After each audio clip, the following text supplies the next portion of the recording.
मेरे कागजात नामजदगी मंजूर हो गए और जो है वो इलेक्शन ट्रिब्यूनल ने उनकी दरख्वास्तें, जो दोनों दरख्वास्तें थी वो मुस्तरद कर दी हैं और मुझे बड़ी उम्मीद है कि उनके ऊपर सज़ाएँ इम्पोज़ की गई होंगी, क्योंकि इलेक्शन एक्ट के मुताबिक अगर आप किसी ख्वाजा सरा को इलेक्शन लड़ने से रोकते हैं और कोई भी बार डालते हैं तो उसके ऊपर सज़ा है। तो बड़ा खुशी का मौका है और जो मेरे मुखालिफिन हैं उनकी ये सारी की सारी साजिशें नाकाम हो गई। मुझे नहीं समझ आती कि वो लोग किस चीज़ से डर रहे हैं कि ख्वाजा सरा क्या उनके मुकाबले में जो है वो किस तरीके से उनको कंटेस्ट करेगा और वो कामयाब होएगा।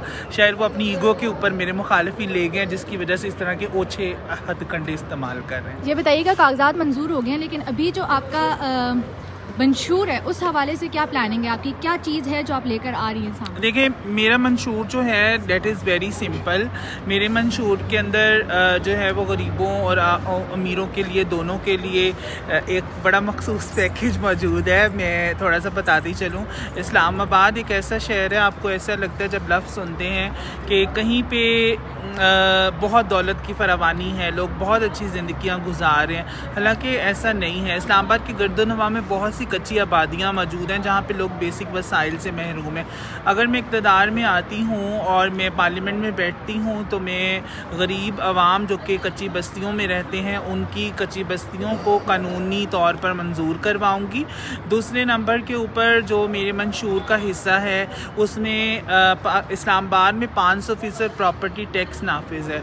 उस 500% प्रॉपर्टी टैक्स को ख़त्म करवाऊँगी। फिर थर्डली जो है वो मेरा फोकस हेल्थ केयर सिस्टम के ऊपर है। जिस तरह बाराकोट और तरनौल के अंदर कोई भी हेल्थ केयर सिस्टम मौजूद नहीं है सरकार का। हर MNA ने अपनी हाउसिंग सोसाइटी तो ज़रूर बनाई होगी, लेकिन उन्होंने वो पिछले अपने इक़्तिदार में वो हस्पताल तो ना बना सके आवाम के लिए।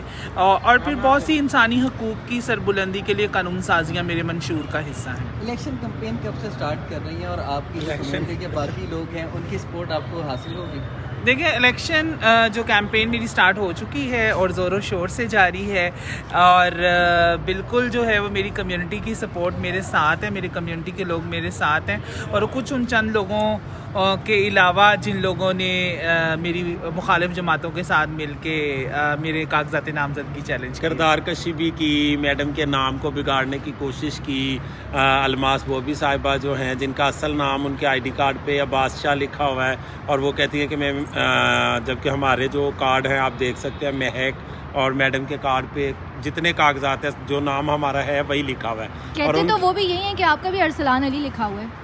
नहीं, आपने नॉमिनेशन पेपर जो है वो पढ़े हैं? मतलब ये कैसा, मैं कहती हूँ मज़हा का अंगेज सवाल है कि नॉमिनेशन पेपर बहन मेरे शनाख्ती कार्ड की कॉपी लफ है, तो कहने से क्या होता है? वो शनाख्ती कार्ड कोचवान थे, वो खुद एक कोचवान थे, टांगा चलाते थे गुजरात में। यहाँ पे आके वो मिलियनर बन गए, ख्वाजा सराओं को बेच के खरीदो फरोख्त कर के आज वो अच्छे मुकाम पर बैठे हैं। तो उसका मतलब ये नहीं कि वो किसी दूसरे की किरदार कशी करें। ठीक है, थैंक यू।